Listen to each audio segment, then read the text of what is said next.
Takot ang mga mangingisda sa kanilang tinitirhan at pinangingisdaan.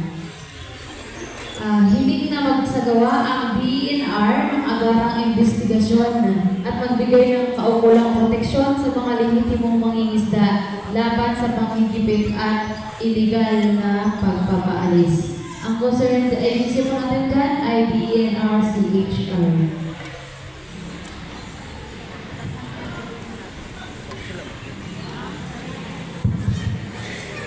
Hello, magandang hapon po sa ating lahat. Sino po yung mga concern natin dito? Marami po tayo. Nandito po. Punta ko. Pero,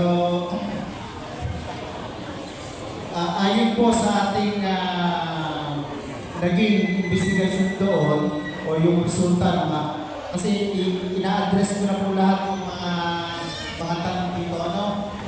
Yun lang naman po kasi yung kailangan natin ma-address. Malaman kung ano yung kalagayan at sitwasyon doon.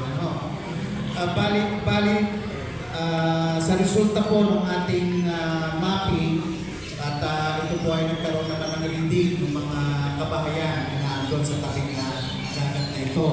At saka ginamit na rin namin po yung kopya ng titulo dahil may technical description naman po ito. So, base po dito sa planting natin na kinalulong ko sa ating mga kabahayan ay natatayo sa loob ng tituladong lupa. Ito po, na-plant na po namin. Okay sir, sinasabi nyo na kayo kami sa loob ng titulo. Titulo po. Pero sir, tanong ko lang, pwede po ba patituloan yung mangrove? Bilang kayo na sa DENR.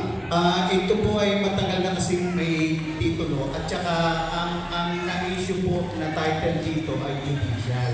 Ibig sabihin po ay korte po ang nagtitulo po nito, hindi po sa DENR. Ang tanong ko po sir, pwede po ba patituluhan yung Depende po kasi may mga, sabi ko nga po sa inyo, ay korte ang nag-issue ng title nito. Siyempre, ang pinagbasihan po nila ay yung cadastral survey noong unang panahon pa. Siguro noong mga panahon dito, kasi kung titingnan natin dito sa Google Earth, ito po, meron po tayong Google Earth dito na nakikita dito yung kung saan ang lokasyon ng mga kabahayan.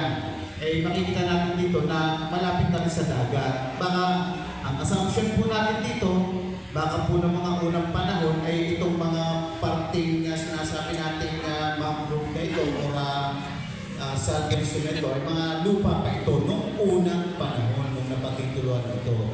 Siyempre, ang korte ay sumusunod lang naman doon sa mga kadastro na ginawa noong unang panahon. Sir, pwede ko bang ituro sa inyo yung pisto natin? Para malaman po ninyo. Hindi, ito po ha. Ito po yung resulta ng ating So, ibig sabihin sir, pwede talaga patituluhan yung mangrove?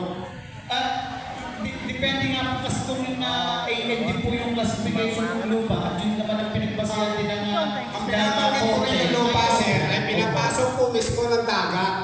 Alam ko kung noon pa pinapasok ng dagat at may mga ebidensya kami doon na nandun po yung mga mangrove, malalaking mangrove. Sa ngayon po, di ba, sabi ko nga po sa iyo, yung unang naging kaso kanina, di ba, na-discuss natin, na may mga sitwasyon na yung mga tituladong lupa ay kinakain at kung minsan ay nadadagdagan ng lupa.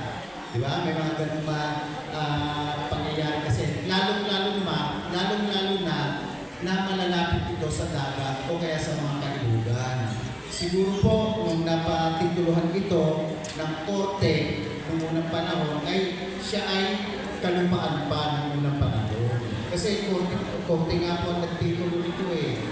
So ngayon, siyempre, kami po, nag-verify lang naman kami dun sa area at nag-geotag kami ng mga bahay ninyo at ipinlat namin yung technical description ng mga tituladong lupa. Ito po yung naging resulta. Karamihan po ng mga kabahayan na nandoon na nag-geotag natin ay nasa loob po ng tituladong.